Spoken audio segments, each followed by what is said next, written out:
Welcome to Receiving Your Quran Study with Dr. Yamina. We are continuing to study Surah 45. This is our ninth and final session on this surah. And as we announced last week, we won't be meeting next week during Thanksgiving. And inshallah, we'll start a new surah in the following week. So, is there anyone who wants to share anything from the surah so far?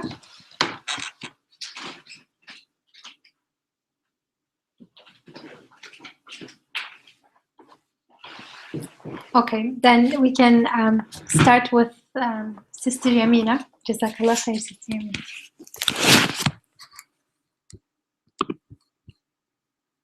أعوذ بالله السميع العليم من الشيطان الرجيم. بسم الله الرحمن الرحيم، والصلاة والسلام على سيد المرسلين وعلى آله وصحبه أجمعين. إن صلاتي ونسكي ومحياي ومماتي لله رب العالمين لا شريك له وبذلك أمرت وأنا أول المسلمين. السلام عليكم ورحمة الله تعالى وبركاته. So inshallah, this is our last session on this Surah al-Jathiya, Surah 45, which is one of the 7 surahs that starts with Hamim. We stopped at ayah 34 of this surah, where we were told, and it will be said, today we shall be oblivious of you, as you were oblivious of the meeting of these days of yours. And your abode, your goal is the fire, and you shall have none to help you. وقيل اليوم ننساكم كما نسيتم لقاء يومكم هذا ومأواكم النار وما لكم من نصيرين. Which basically means you reap what you sow. Meaning that eventually people, all of us, will have to face up to the consequences of our actions. Remember that in ayah 28 and 29, we were told that everything is recorded. We were told, and on that day you will see all people kneeling down, Jathiyatan, that's where the name of this surah comes from, in humility. All people will be called upon to face their record. Today you shall be requited for all that you ever did. This, our record, speaks of you in all truth. For truly, we have caused to be recorded all that you ever did, or all that you used to do. Subhanallah. And we talked about how a hint of this recording, a sign, a clue to it, of this reality of everything being recorded, is our own memories. Somehow, everything, lots of things sticks in our memories. Even sometimes we think we forgot something and then it comes. Where is it coming from? It means everything is stored, recorded somewhere. And we can think of all the memory devices that record words and actions quite accurately, like cameras and videos and things, and they reproduce them. Apart from writing, here the record is kitab, which is about writing, but this is only a way to express it. And it's just amazing when we stop, pause, and think about this, the fact that everything is being recorded, that nothing is lost. It's almost like unbelievable, so awesome. Because there are so many other ways that everything is being recorded, as we know it is mentioned in the Quran. Can you also stop and imagine, would it be possible to live in the same way if we keep in mind this reality? If we keep in mind that all our words and actions, all our thoughts, and even our hidden desires, even our intentions are being recorded. Just the fact that I ignore it, that I don't take the time to contemplate what I'm truly thinking, what my intentions are, it doesn't mean that they are not known. Deep down, I can know them if I do the work, if I take the time to reflect. At the same time, everything is being recorded means whether I acknowledge it or not, whether I am aware of it or unaware, everything is being recorded. Not only words and actions, but thoughts, desires, intention, the known and the unknown.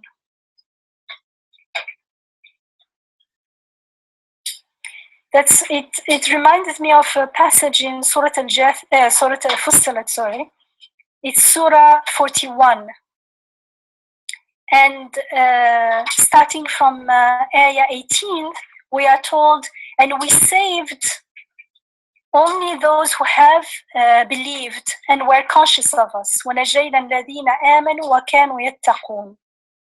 Hence, warn people of the day when the enemies of God shall be gathered together before the fire, and then shall be driven onwards, till when they come close to it, their hearing and their sight and their skins will bear witness against them.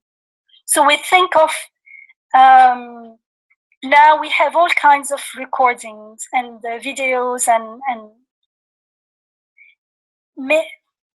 few decades ago, people couldn't even imagine these ways of recording actions and pictures and things. So it may seem to us like something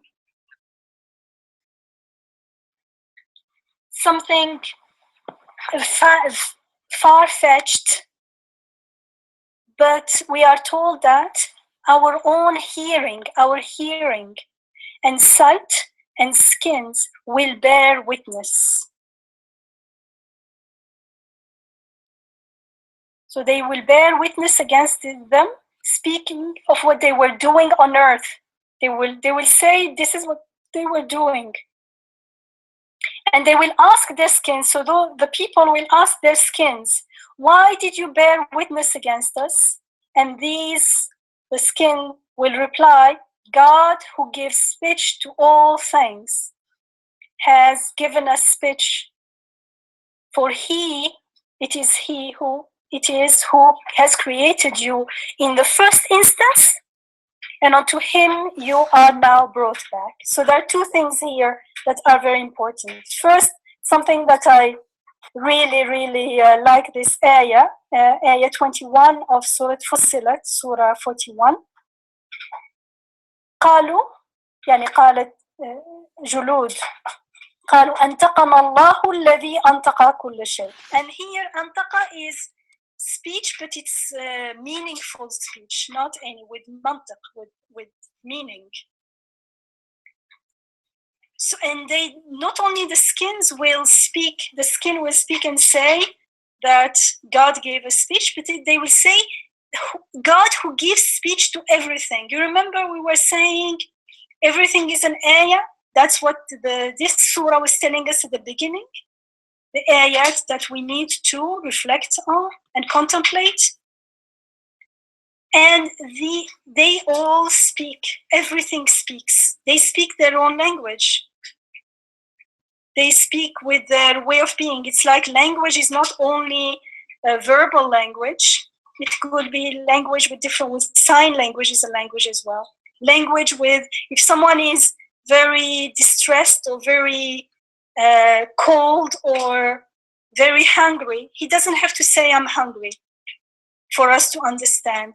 We can read faces, we can read emotions through the way people are. So this means that everything is made to speak. And this corroborates the concept of ayah. Everything is an ayah. Everything speaks. It means everything is bearing meaningful messages from the unseen, from our Rabb, to us. about the unseen, about the purpose of life, the meaning of life. The second thing is, it says, وَهُوَ خَلَقَكُمْ أَوَّلَ مَرَّةٍ وَإِلَيْهِ تُرْجَعُونَ. And it is He who created you in the first place. So of course you will return to Him, because these people, as we saw before and then we see later, they either deny the hereafter or live as though there is no hereafter, as though they were in this world forever. Although we know we are not in this world forever, but we forget, and we forget for a reason.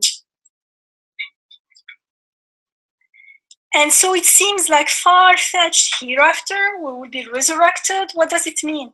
But here and in many other ayat, parts in the Quran, we are told He created you in the first instance, because we forget, if we remember who has created you first, who is sustaining our life here and now, who is sustaining my breathing right now, then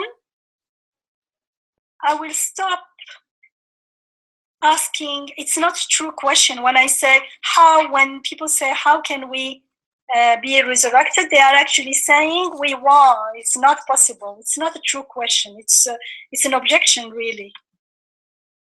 It's expressing doubt if it's not denial. And the next ayah, after ayah 21 in the same Surah Fussilat, we are told, yet you did not try, so the skin will speak and bear witness against them. And we're told, yet you did not try to hide yourselves from your hearing and your sight and your skin to prevent them from bearing witness against you. Subhanallah. Nay, but you thought that God did not know much of what you were doing, because their understanding of God is not Rabb. There is no Rububiyyah in their understanding of God. If He is my Rabb, right now He is the one taking care of my needs. In order to be aware of my needs, of my Rabb, I have to first be aware of who I am, a needy being who can't take care of most of my crucial, vital needs. And so then I will realize that I cannot take care of myself, but all these needs are being taken care of. And that's when, if we have the right intention, we will say, so who is taking care of me right now? And that's when we start discovering who our Rabb is, that we are here, guests of a very generous, very compassionate Rabb, a host. And that's where the Rububiyyah will start. And there is no true Ubudiyyah, true worship, without realizing that God is our Rabb. He's not just didn't create things in the beginning and just left them on their own. Because if they can sustain themselves right now, then how do we even know that they were created or they are created? In the Quran we are told, لا يخلقون شيئا وهم يخلقون. Things cannot create anything because they themselves are being created right now. I am being sustained right now. I cannot sustain my life. I cannot sustain my breathing. So yet it says, you did not even try to hide yourselves from your hearing and sight and skin. Why? Because you thought that God did not know much of what you were doing, and that supposition, which you supposed about your Rabb, has brought you to perdition. And so now you find yourselves among the losers. وَذَلِكُمْ ظَنُّكُمْ الَّذِي ظَنَنْتُمْ بِرَبِّكُمْ أَرْضَاكُمْ فَأَصْبَحْتُمْ مِنَ الْخَاسِرِينَ. Subhanallah. So we understand up to now that whoever lives with arrogance means not as abd, not with the humility that we are abd, means right now, everyone, those who are aware or not, acknowledge it or not, everyone is being taken care of. And so when we are aware of it, and so we we offer our gratitude to our Rabb only, and we are aware that He alone can meet our needs, and so we worship Him alone, meaning we ask for help only from Him. إِيَّاكَ نَعْبُدُ وَإِيَّاكَ نَسْتَعِينُ. We worship only You, and therefore we ask help only from You. When we use other things, we drink water, we use all kinds of means, we all use them, Bismillah, in the name of our Rabb. He's the one who created them, and He's the one who gives me life with water. Water can do that. So when we forget this reality that we are Abd, then we start living with the delusion and therefore the arrogance, because it's an arrogance. We are pretending to be what we are not really, and forget that we're being sustained right here and now and being given life right here and now. People who live with that forgetfulness, with that arrogance, with that dhann, with that conjecture, with that supposition, they end up living as though there will be no encounter with their Rabb one day, as though there were no hereafter, no akhirah. And so they will find, on that day, they will find what they expected. What did they expect? Nothing. And they will find nothing. Nothing is the lack of mercy, the lack of help, the lack of goodness. And that's the fire. Can you imagine? They take everything for granted in this life, and all the things that truly we need and truly we long for, the mercy and the help and the goodness, and they go to a place and it's not there because they thought that's what they expected. There is nothing after death. They thought that the mercy came from the thing itself. Yeah, or the mercy came from the thing itself, and the thing itself it's transient. Even if it could give, it doesn't. It's only reflecting. It's creator's mercy. It's only channeling it, but that thing disappears. And as we are told in the Quran, that in the hereafter, they will drink water, but it will only increase their thirst. Why? Because water itself doesn't have any ability to quench our thirst. So if you thought it was water, here it is. Like work it out with water, without God's will to quench our thirst with water. It itself cannot do it. And that's fire. That's hell. So, and that's why, if I can just add here, yes. That's why when in that situation of the judgment day, where it becomes clear that water in itself cannot help us in any way, then those things, let's say in this case, water will say, I never told you to worship me. And there are those Quranic passages that refer to people who say, who are saying, we worshipped you, and they're like, no, we never accepted that, because it's a sign. Water is saying, look how I don't know anything, and I can even kill you if you're drowning in me, but I can also be a means for refreshment and life for you. It's not for me. Look, it's talking in that sense. It's with its lifelessness, for instance, it's telling us that it can't give life, for instance. Yeah, and then we turn that into our, we worship it. Oh, it's source of life. You give us life, and so on. And then we make it into an idol. Yeah, in this world, it's not. We can get away with that kind of. We can delude ourselves.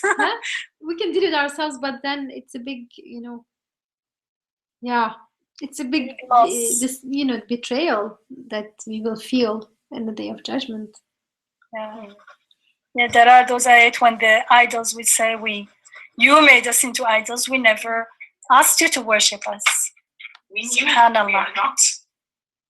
So far we understood that there are people who directly deny the hereafter, who directly deride the signs of God, the ayat, and those who are not sure about it, meaning they do not deny the possibility of the hereafter, but they remain heedless, meaning they do not confirm that truly there is a hereafter. And we talked about iman bil akhirah, belief in the hereafter is very important. It comes right after belief in God, because it's part of belief in God.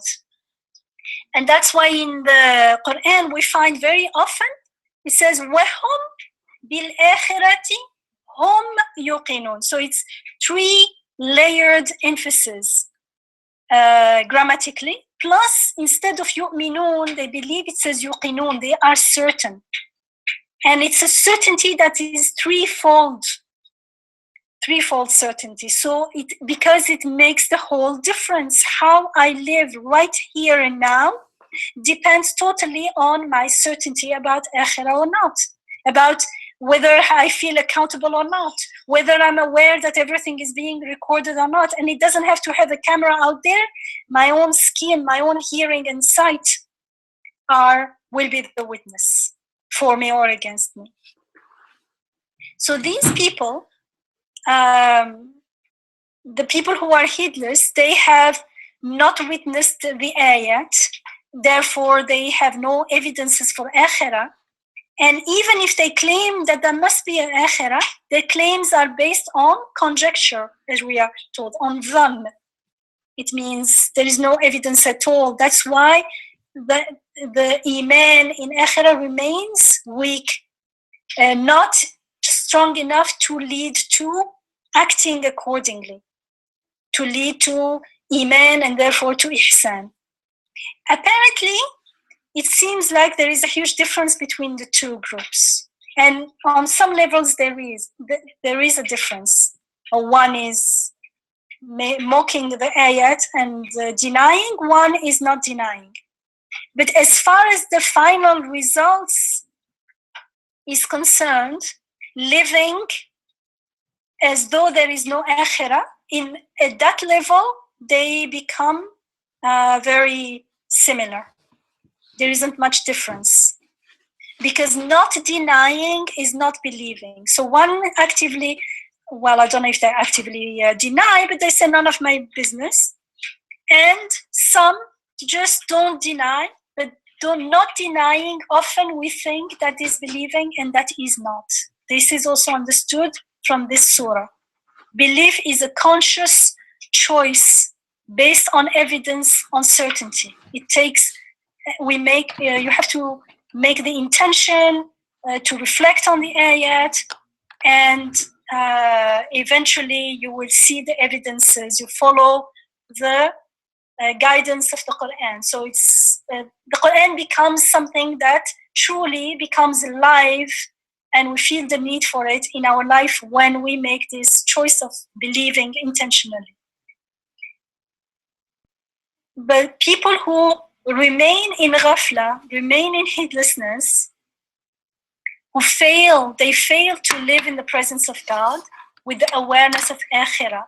They don't see the ayat in creation, and therefore they don't have that yaqeen, that certainty in akhirah. They cannot live in the name of the Rabb, Bismillah, as ibadullah, as abd, with ubudiyah, with worship, true worship.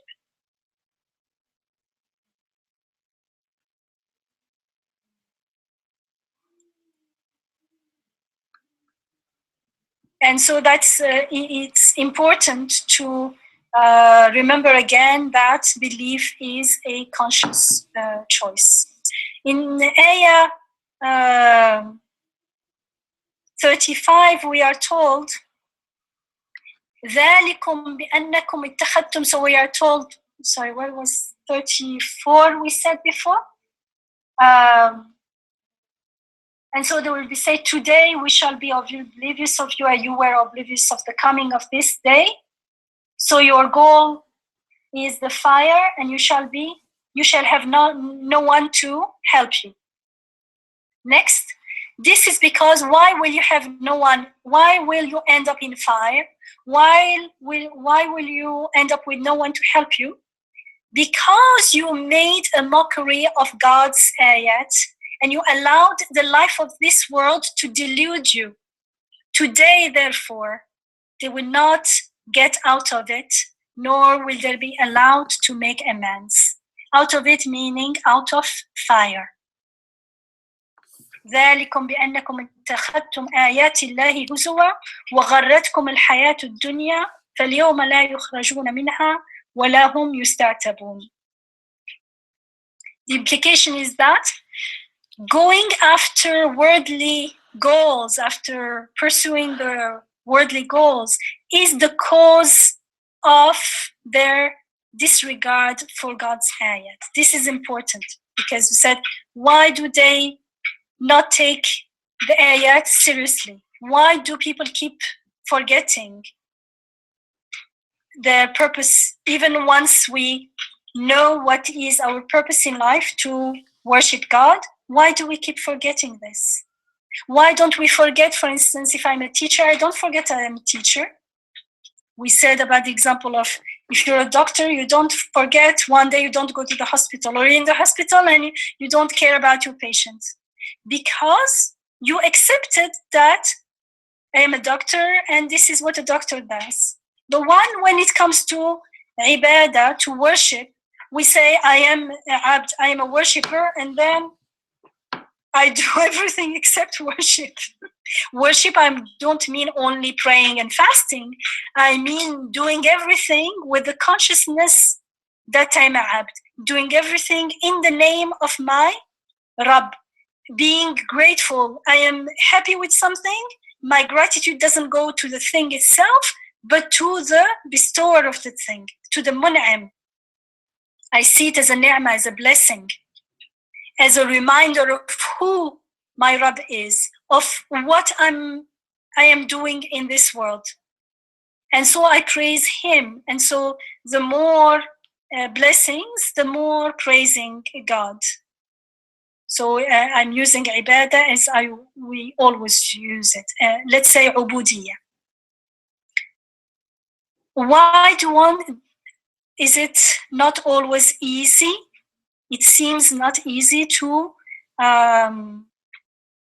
keep this, remember this. It's because we are told here, because you took the dunya, this worldly life deluded you, or you allowed it to delude you. It beguiled you and you followed it.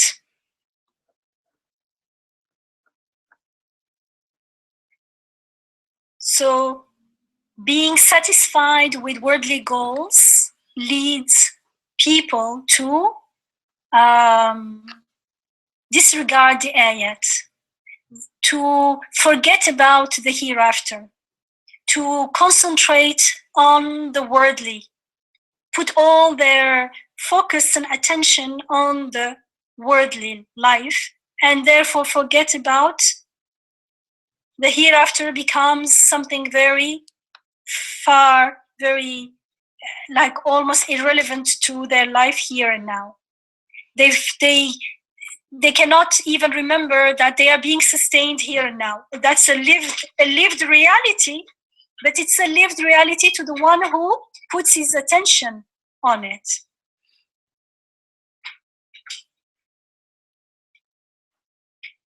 And so why do we forget about the hereafter? Or the believing in the hereafter itself becomes difficult, because when we are not focused on how we are being sustained here and now, then being resurrected seems like science fiction. It seems like fiction. But when I stop and realize that right now, I don't know how I am staying alive, I am being sustained in life, I am being made to breathe, then I'm at awe. I prostrate in awe at the wonderfulness or awesomeness of this rububiyyah that I cannot fathom with my limited reason. But just because I cannot fathom it does not mean that it's not there. I cannot deny the fact that I'm right now being sustained. So I say the same power, the same wisdom, the same Rabb is the one who, if he says he will resurrect you, there will be a hereafter, why not? Every season is being resurrected again and again. A small child grows into an adult and we don't know how. So when we forget about the ayat, like the child growing, like our being sustained now, those are all ayat pointing and indicating the divine, beautiful divine names of our Rabb here and now. When I don't see them, it seems far-fetched that we will be resurrected, and the hereafter becomes something very far. Even if I don't deny it, it does not have any reality in my world. And that's why in Surah Yasin, for instance, which is Surah 36, ayah 77, if you remember, we told, أولم يرى الإنسان أن خلقناه من نطفة فإذا هو خصيم مبين. Does a human being see that it is we who created him out of a mere drop of sperm? Whereupon, lo, he shows himself endowed with the power to think and to argue. He's arguing against, like, who can do this? You were nothing and you were created. Why don't you start from there? Then you will be humbled. Then you will kneel jathiyatan. You will kneel in humility. You will understand your position before your Rabb.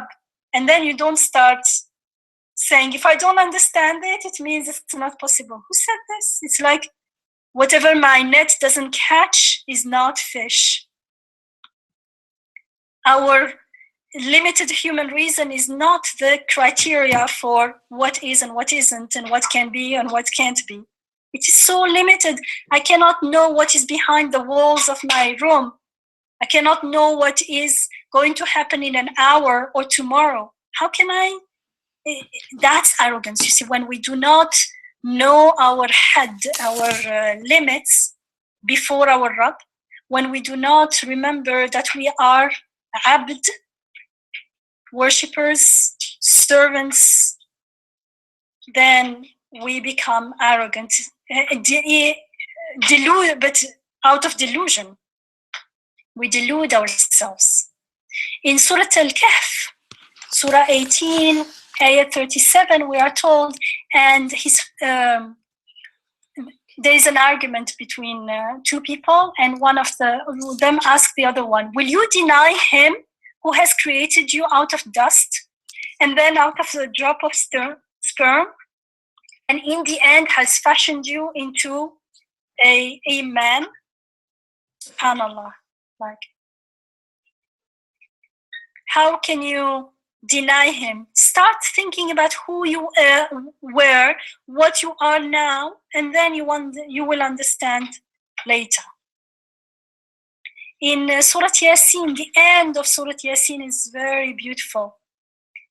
Starting from Ayah 78, and remember Surah Yasin is Surah 36. It says, and now he argues things about us and thinks of us in terms of comparison, and is oblivious of how he himself was created. And so he says, who could give life to bones that have crumbled to dust? You see, it seems very reasonable. We will die, the bones will disintegrate, will become dust. Who can give life to dust, to crumbled bones? The answer? Say, he who brought them into being in the first instance will give them life once again. They were nothing and they were given life. Like, you're wondering about the dust? Where did they come from in the beginning? Seeing that he has full knowledge of every act of action. He who produces for you fire out of the green tree so that you kindle your fires therewith. Is then he who has created the heavens and the earth not able to create anew the like of those who have died? Yea, indeed, for he alone is the all-knowing creator. وهو الخلاق العليم. Actually, it's more than creator. Al-Khallaq is in constant creation. His being alone is such that when he wills a thing to be, he but says unto it, be, and it is. إنما أمره إذا أراد شيئا أن يقول له كن فيكون. Subhanallah. When we understand this kun fayakun, be and it is, then we surrender, we prostrate. And we don't ask arrogant questions like, who is going to resurrect these crumbled bones? It's a very arrogant question. Someone who never thought about how he is being created right now. Forget about the first creation when you were nothing and you came into being. You were a little baby, now you're grown up. What's the connection between the two? Subhanallah. One of the verses that are quoted here is the verse of قل لو كان البحر مداد لكلمات ربي لنفذ البحر قبل أن تنفذ كلمات ربي. And some of the people who reflect on it say that because in every second there is all these kun fayakun. Every second a breath is coming in, there is an order for you to still breathe. So it's an order for kun fayakun. So that's why there's like no way that anything can encompass all those words of Allah subhanahu wa ta'ala, like His willing things to happen, because He's always every second willing things to happen.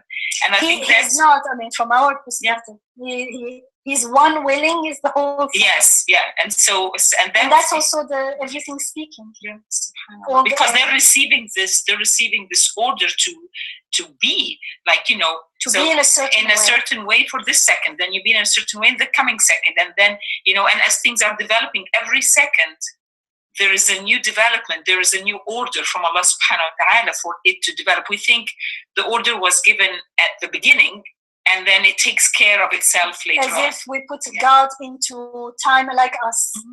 Subhanallah, astaghfirullah. So from what we've learned so far from this surah, the worst thing that can happen to us in this world is to pursue worldly goals at the expense of the hereafter, at the expense of seeking wajh Allah in everything, which is seeking the aspect of things that look to the divine names, al-Asma al-Husna, that look to Akhirah. And so we can't be doing both at the same time. Either our intention is the worldly, or our intention is the otherworldly. And outwardly, we could be doing the same thing, as we always give examples. For instance, I'm drinking water, and I'm giving the example of water because water is halal. So I am within the da'irat al-halal, within the limits of the permissible. But I can drink water with ghafla and saying, oh, water is, without saying it, perceiving it as the source of, it is quenching my thirst, it is bringing life. Or I can drink it, Bismillah, and say, Subhanallah, who, al-Muhyi, the one who gives life through lifeless water, the ones who quenches our thirst with unconscious water. So apparently it could look like the same thing, but inwardly, according to our intention, our intention is going to be different. So when the worst thing is to be stuck in the worldly and never go beyond to the realm of the divine names, to the realm that points to Akhirah. And when we start witnessing the reflection of the divine names in everything, wajhullah in everything, then we will have certainty of the hereafter. And that's living with ihsan, in the presence of God. So as a result, when we pursue worldly goals, as a result, we rely on the things themselves. And the more we rely on the things themselves, the more we forget to rely on God alone. Actually, we don't feel the need to rely on God because our needs for help, for relying on something, we are misusing it with the wrong things. And we feel no need for divine guidance. Actually, divine guidance seems totally superfluous because we think in that mindlessness and unawareness, in that ghafla, we think that we figured everything out. We know what we need, and we know what we are doing, and we know what our goals are. We live in self-delusion. And so we don't feel true need for divine guidance. And so the guidance of the Quran seems superfluous, even if we read the Quran, but we don't read it for guidance. We just read it. It's good. It's better than not reading. And therefore, we do not feel the need to understand the signs in the Quran as well as the signs around us, because in the Quran, like we saw in this surah, it is referring us back to the world, to the creation, telling us that reflect, contemplate, think, reason, use your reason to understand the meaning of the signs in the creation. And so although we may not actually deride, we may not actually mock the ayat, we disregard them and ignore their guidance. And the consequences for this heedless attitude, this attitude of ghafla, is very costly in this world, because we miss a lot. We miss all the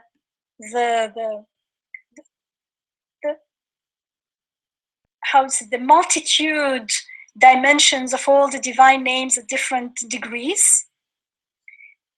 But especially in the hereafter, we will be aware of our loss, because there we won't be able to ignore the reality of our life, the true meaning of our action, the true meaning of our ghafla.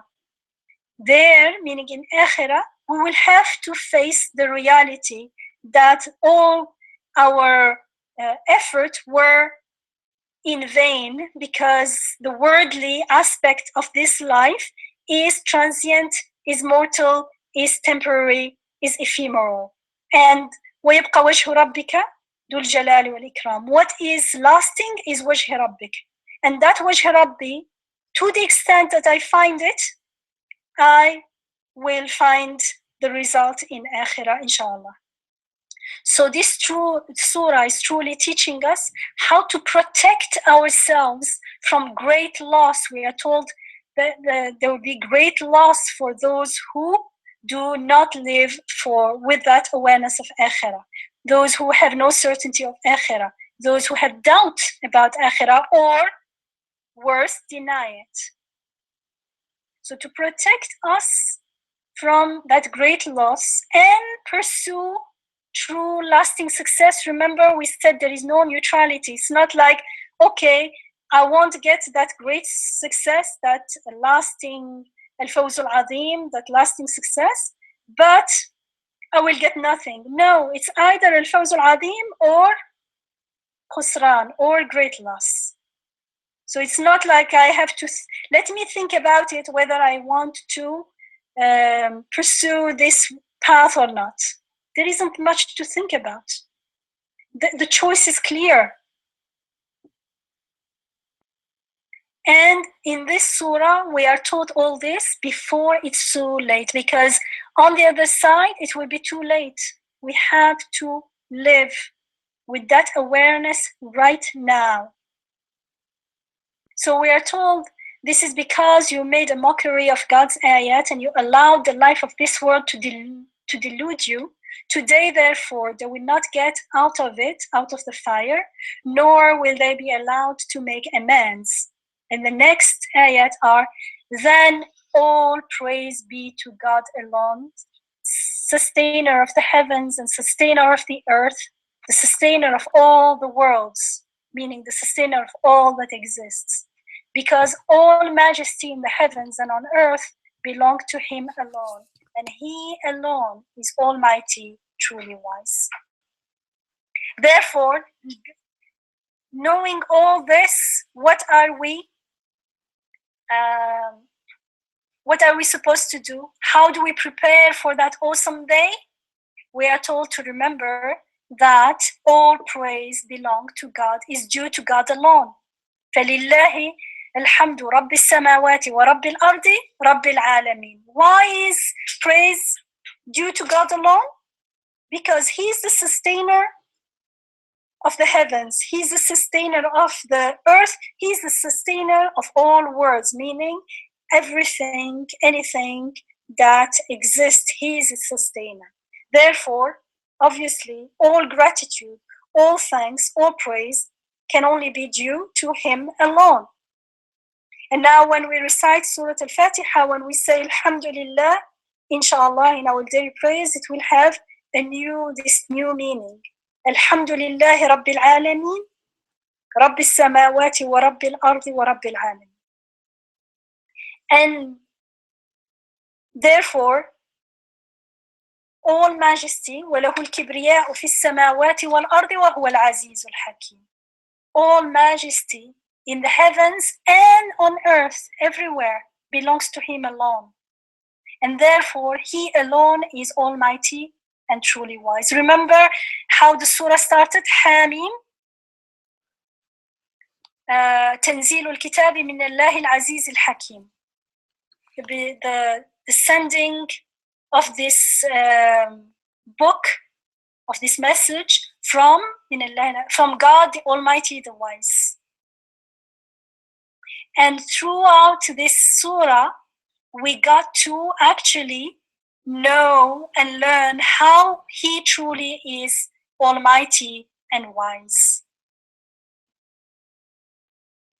So in the beginning, it seemed like it was a claim.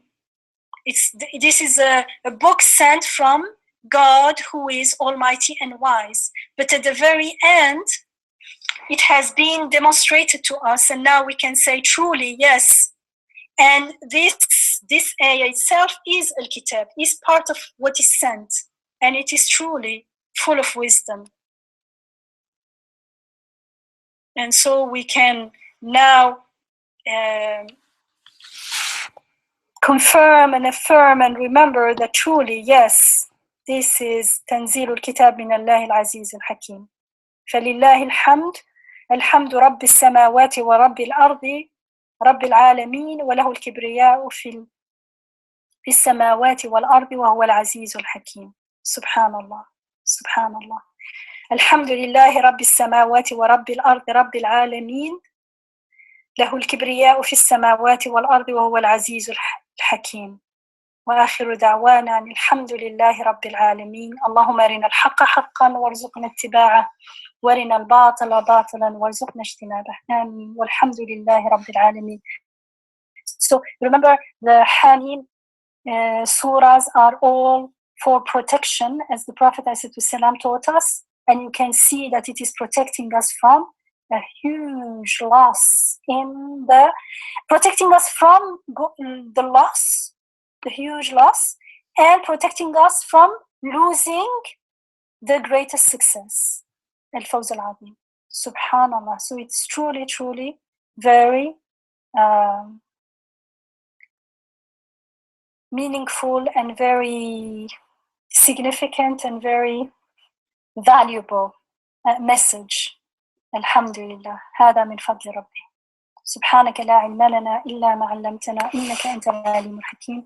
وآخر دعوانا أن الحمد لله رب العالمين. نستغفر الله العظيم الحكيم الرحيم الذي لا إله إلا هو الحي القيوم ونتوب إليه سبحانه. So inshallah, this is the end of Surah al-Jathiya. It'd be nice if some of you share what they got from this journey of not only today, but maybe up to now, what you learned from this beautiful surah. And as you know, next week we are not meeting, inshallah. We will meet the Wednesday after that at the same time, inshallah, with a new surah or new ayats, new passages from this wise Quran.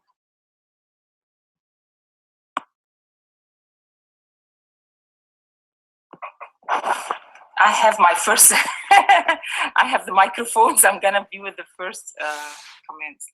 So one of the comments, as Yamina, jazakallah khair, as you're saying, this comment about everything is recorded. Like if we actually can, like, you know, just contemplate on this and live with it, then some of our thoughts, or our, like when we're trying to get someone to do something or get ourselves to do something, with the niyyah not being very clear, we should go back and renew the niyyah. Earlier today, I was discussing with Yamina some, like, you know, some different issues where people are trying to persuade other people to take different decisions. And Yamina was like, you know, taking each of these situations and analyzing it and saying, like, you know, no, this situation is not a situation that that has haqq in it. Like, you know, the way this situation, like the way, you know, this person is pushing people to take action is in the wrong direction. And I just thought, as we were speaking about, like, everything is recorded. If we knew that every you know, every time we try to do something, every time we get someone else to try to do something, every time we're thinking about something, that it's going to be recorded, that will come back to us, that we actually, you know, have to really like check ourselves. But then the nice part of this was the rest of it is that Allah subhanahu wa ta'ala has his doors wide open to us. Like, you know, if we realize that something we did, you know, although it's recorded and wrong, Allah says, if you had an intention to do something wrong and you did it, so like it was recorded and you did it, you only get one sayyah. But if you had the intention to do something wrong and you didn't do it, like it's not only gets recorded and wiped out, but it actually gets to be changed into a hasana. So you get a hasana instead. So, you know, the idea of things being recorded, and actually every time you go back and delete a bad thought or a bad niyyah, you don't just delete a bad thought or a bad niyyah, you actually are giving yourself extra thawab, like, you know, so it's almost as if like every bad thought that you have is an opportunity to get thawab. Like, it's amazing. Like, you know, every, you know, so every... Keep on bad thoughts, is that what you mean? Keep brewing bad ideas? I know. No, if it comes, I got you. All right, it comes to us. Yeah, it comes. Things come to us. Yeah, things come to us. You know, we get angry, we get frustrated. You know, we deal with anger and frustration in different ways. But as soon as we, like, you know, realize, Bismillah, like, you know, that this anger and frustration and the thoughts that come with it are recorded, and I need to, like, go back and see, do I really have a reason for anger and frustration? Because anger and frustration is almost saying that these things are happening chaotically. Like, you know, they randomly got me, and I'm angry because they randomly got me, and I shouldn't have been exposed to them. So like going back and realizing that these things in themselves are not idols. They are not aliha. Like, these things, whether, you know, they don't have power in themselves, they're actually put in our way for something to learn. And then we get, and once we do that and we submit to that, to this point, like, you know, that, you know, astaghfirullah, they don't have this power over me. I get angry because I feel powerless against them. And I feel like this, like, need to rebel against them, the things. But if I realize, no, these things are put in my way for a reason, and then I go back and realize everything in going inside me is recorded, and I go back to it and sort of contemplate on why am I feeling this way, and use this as an opportunity to, to actually to change it into thawab, then there's a total different situation. Then all of the burden that was on my shoulder all of a sudden leaves me. And then we get into the state of ألم نشرح لك صدرك ووضعنا عنك وزرك الذي أنقض ظهرك. Is that the awzar that we build on our shoulders, is all of these, the loads, the burdens, is from making idols from things that are not idols, giving them power that they don't have, and distancing ourselves from Allah subhanahu wa ta'ala, and then harboring niyyahs and harboring negative feelings that have within them resentment to Allah subhanahu wa ta'ala without us knowing that they have that resentment, because it's not a question, it is like almost a complaint, and realizing at the end, even with all of this happening, being unhappy with the creation, yes, and the state of being, and that realize that this unhappiness with the state of being and is an opportunity for us to clarify our being on, do we really believe that we have an ilah? Do we really believe that we are abd? Do we really believe? So each of these are opportunities for us to renew our ubudiyya, and to renew our testimony, like our active testimony, fi'li testimony of rububiyyah.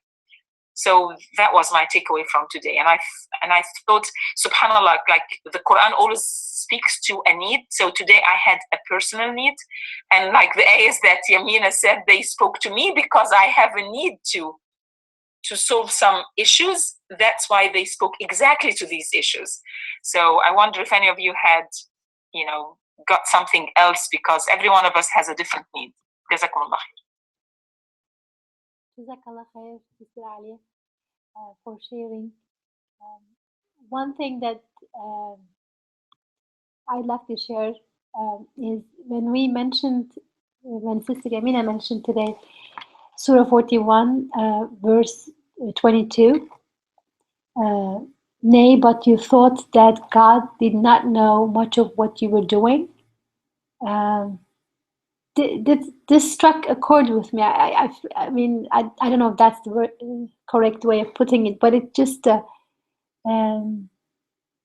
very, very perceptive, that I do feel that, yes, it's not like the human being rejects God. It's just, it's as if God doesn't know much of what I'm doing. I mean, he knows some of the things. Of course, he made me this, that, but really, he doesn't know much of what I'm doing. And it isn't an explicit feeling per se. Like, I don't think the person we sit down and think, okay, God doesn't know about this. But it's more like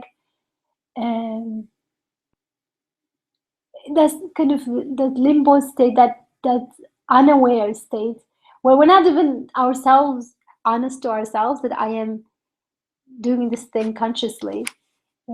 So if we're not even fully conscious, fully admitting to ourselves that we're doing this particular thing, we're doing this, we're insisting on something that, of course, we deep down don't agree with. So if we're not even honest to ourselves, that it's also a way of forgetting that God does know what I'm doing right now. It's not like he doesn't know, which means it's not like I won't be held accountable. I won't face any consequences. It's not like I can disregard life after death and still be okay. It's not. My heart doesn't feel good with that. My spirit is suffocated with that. I am getting short of preparing for my eternal journey. It's hurting me here, it's hurting me there. So it can't be, one way to just we numb ourselves. And I think that verse really, is really very kind of perceptive of the deepest human attitudes and dispositions that we think that God doesn't know much of what we're doing, whether we say it explicitly or implicitly. That's. But if we do not, if we are not sure that He does know everything, it means, as you are saying, for most of us, that's how it works. It means the opposite. It means without realizing, we're taking it for granted that He doesn't know everything. Right? Yeah, and basically living life within this kind of half sleep state where we don't even face to ourselves, where is this going? And then exactly. And if we don't face that, of course we don't also bring the Creator into our sight, because we have even forgotten ourselves. Maybe that's why the other verse might be linked to this, the famous verse that says they forgot God and God made them forget themselves. There's something very interesting about being aware of our own, which is, by the way, verse 34 of Surah al-Jathiya. Really, it was in the surah? Oh wow, I forgot. Of course. وقيل اليوم ننساكم كما نسيتم لقاء يومكم هذا ومأواكم. It's not only in this surah, but it is definitely also in this surah. Yeah. The one that I was thinking was slightly different, but yeah, it's here too. That one is you forgot God. Here you forgot the day of judgment. There you forgot God, and God made you forget yourself. But it's all connected. Which also means that to truly connect with ourselves, we need to connect with the Creator. And if our connection, our supposed connection to ourselves, does not take us to being humble and prostrate before our Rabb, then we are again deluding ourselves. Like taking our desires for as objects of worship. Some people think that's the way they know themselves. That's again self-deception.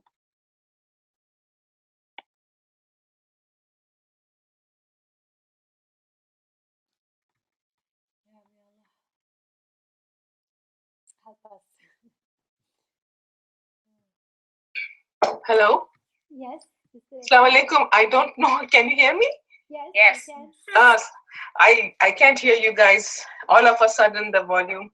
I don't know if somebody was talking.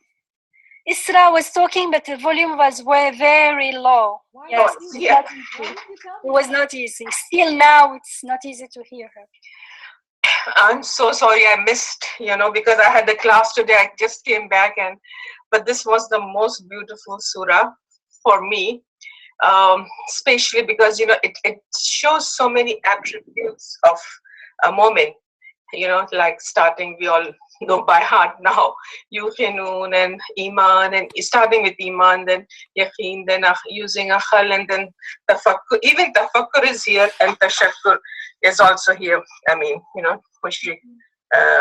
So all these attributes of moments are all collected, and at the same time, then all the sins, which is almost opposite of what the moment does, that is also presented. And I think the punishment is so severe that, it's amazing the things we take lightly, and we just use our brain, like Sister Yamina said, in things which are to do with the technical daily life that we go, while earning a living or whatever our interest is. So we just use akhal in that, but Quran is inviting us to use akhal and tafakkur and everything in the things which are more permanent and more important and of greater consequence than, and we take that lightly. So this surah has taught me a lot, and it involves all those cognitive processes, and I think it's a very unique surah, and also a few things were very unique, like the word Sharia used only once in Quran and in this surah, and also about Dahar. So it's a whole journey of how human beings should live and what normally is the philosophy of a woman and the philosophy of a mushrik or a kafir. So I think that was the thing which struck me. Thank you for sharing. Jazakallah.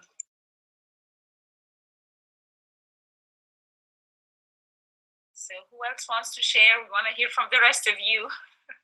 I specifically, I'm curious because I'm here with Yamina, so I want to hear what you guys have to say.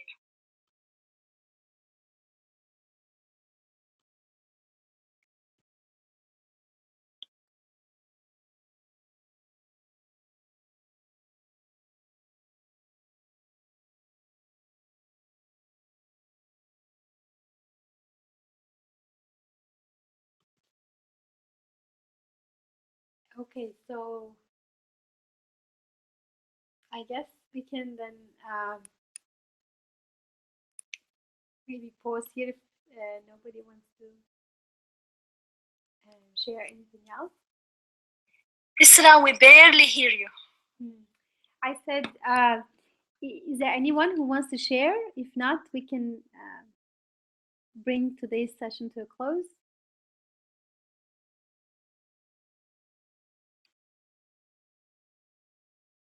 Okay, so it looks like, Alia, I'm sorry, but it looks like people are being shy. Inshallah, next time. So,